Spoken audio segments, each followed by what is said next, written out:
Bonjour les amis, ce dimanche, bonne nouvelle, j'ai eu des résultats de certaines recherches. Alors, quelle est la durée optimum du jeûne, les amis?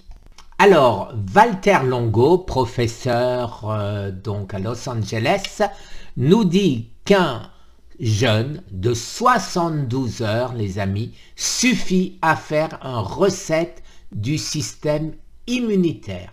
Mais attention, il s'agit de 72 heures complètes, 3 jours et 3 nuits. Pas une heure de moins. L'effet apparaît brutalement lors des toutes dernières heures de jeûne, bien sûr. Donc les amis, je vais commencer par les conclusions. Alors les conclusions, un jeûne de 72 heures tous les 2 ou 3 mois est très utile pour faire un reset immunitaire.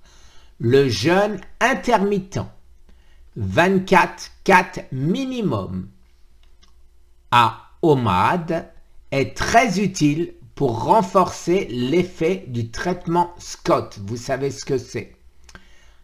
À suivre alors au minimum 2 semaines par mois en alternance avec le 18-6, 2 repas, pour refaire le plat des calories et nutriments, notamment protéines. Il est inutile de faire plus de 72 heures de jeûne du point de vue de la stratégie anti-acétyl-CoA du traitement métabolique Scott. Je vous explique plus tard. Il peut être dangereux de faire 3 à 5 jours de jeûne avec un cancer. Le jeûne long profite autant au corps qu'aux cellules tumorales. Et pour que ce ne soit pas le cas, que faut-il faire?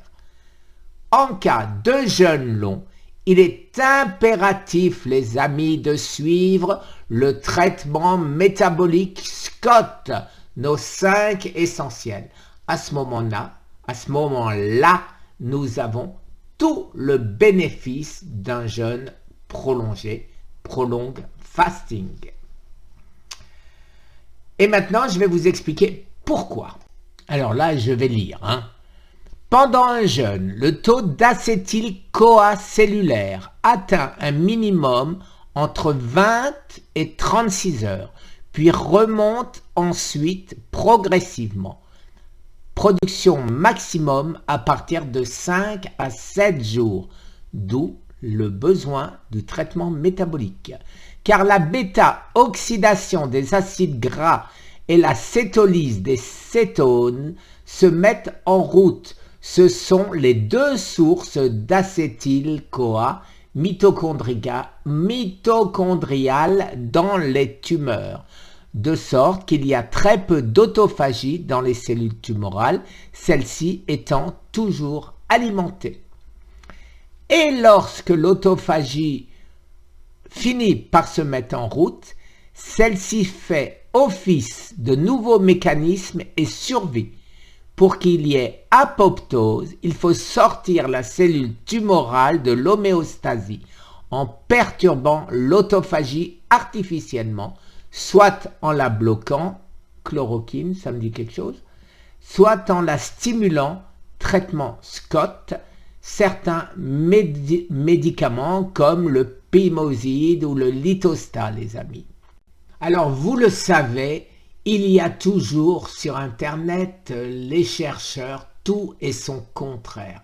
Donc, je vous suggère de lire ou de downloader l'article suivant. Alors, cet article est paru en mars de cette année et nous avons mis un temps important avant de le comprendre, de l'étudier et d'en tirer la quintessence. Donc, lisez cet article. Les conclusions, c'était avant. Merci les amis. Très bon dimanche.